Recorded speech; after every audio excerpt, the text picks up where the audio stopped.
The rowing never got closer. It never got farther. It stayed where it shouldn't. We had planned that trip for a long time.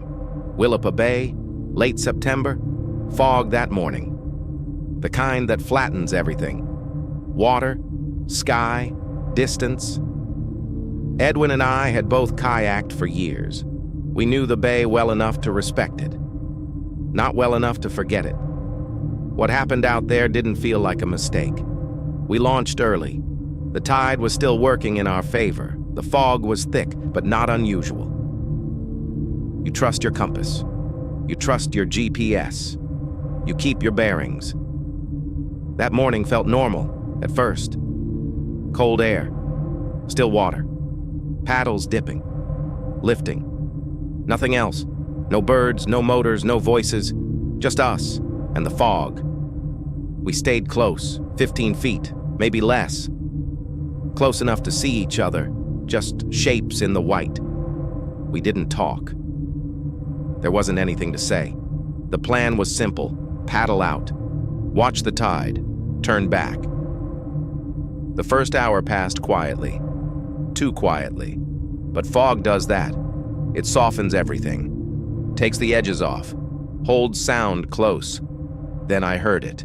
A splash, not ours. I looked at Edwin. His paddle rested across his lap. He was already looking at me. So he heard it too. We stopped. Let the kayaks drift. There it was again. Steady, measured. Not a paddle. Heavier than that. Oars. Somewhere off to our right. Close enough to matter. Close enough that we should have seen something. Edwin called out. Nothing answered. The rowing continued. Same pace, same spacing. No change. We listened. For anything else. A voice. A cough. A shift. Nothing. Only the oars. I told myself it was another boat. A fisherman. Someone with no reason to answer. We kept going. The sound stayed where it had been. Off to our right. Not gaining. Not falling back. Just there. I waited for it to change. For it to drift. For it to pass. Nothing. We adjusted our course. Slightly. The sound adjusted with us. Not gradually. Not like something moving through water. It simply stayed to our right. Same distance. Same rhythm. Edwin looked at me once. Didn't say anything. He didn't need to. We both heard it. We both knew. Listen. We stopped paddling again. Completely still. No correction. No movement. The kayaks rocked once, then settled. The rowing continued. Same side, same distance. Not fear. Not yet. If it was a boat, it should have changed. It didn't. It stayed fixed, like it wasn't in the bay at all. Edwin said we should head southeast, toward shore. I nodded. We turned together. A clean shift. I waited. Expected the sound to stay behind. Out there. Separate. Instead, it moved with us. No delay. Still to our right. Still the same distance. Something was wrong. I stopped looking into the fog. There was nothing to see. Only brightness. Only absence. The rowing stayed perfect. No fatigue. No variation. No correction. Real rowing drifts. This didn't. It repeated. Too clean. Too even. Edwin paddled harder. I matched him. The sound stayed with us. We slowed. It stayed with us. Close enough to matter.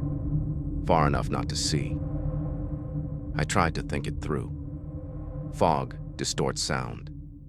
Water carries it. Maybe it was farther. Maybe it only felt close. But every explanation broke.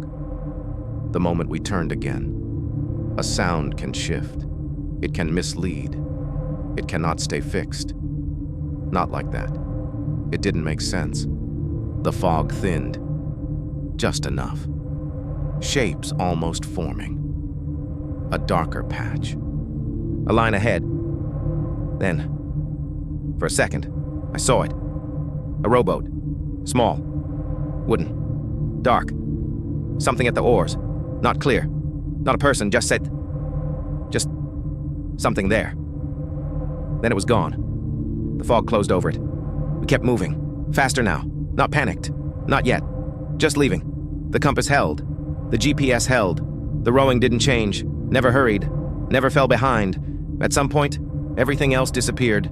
No wind, no water, no birds, just our paddles and those oars. Nothing else existed. Not empty. Already occupied. We reached shore without seeing it. One moment fog.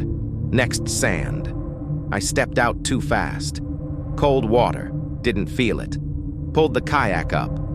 Edwin did the same. We stood there, breathing, listening. The rowing had stopped. The silence after it felt heavier. The fog lifted. Slowly. The bay opened. Gray water. Pale sky. Nothing out there. No boat. No one. Edwin walked ahead, then stopped. Said my name. Quiet. I went over. Footprints. Bare. Fresh. Water pooled inside them. They came out of the bay. That was clear. A short line. Then toward the trees. I stared at them. Too long. They didn't feel right. Not wrong. Placed. Like we were meant to see them. Edwin said we needed to leave. I agreed. But we didn't move.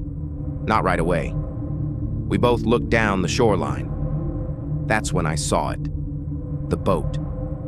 Farther along. Pulled up. At an angle. Small. Wooden. Dark. Oars resting inside. No one near it. No movement. No sound from the trees. Just the boat. Like it had been there before us. I started toward it. Edwin grabbed my arm. Hard. He said no. Once. That was enough. We went back. Fast. Not running. Not talking. Just leaving. We pushed off. Back into the water. Paddled away. I looked back once. Only once. The beach was fading. The boat. I couldn't tell if it was still there. That was 6 years ago. I still think about the sound. Not the footprints. Not the boat. The rhythm. How steady it was. How it stayed in the same place. No matter what we did. Sometimes I try to explain it. Another boat. Bad acoustics. Distance playing tricks.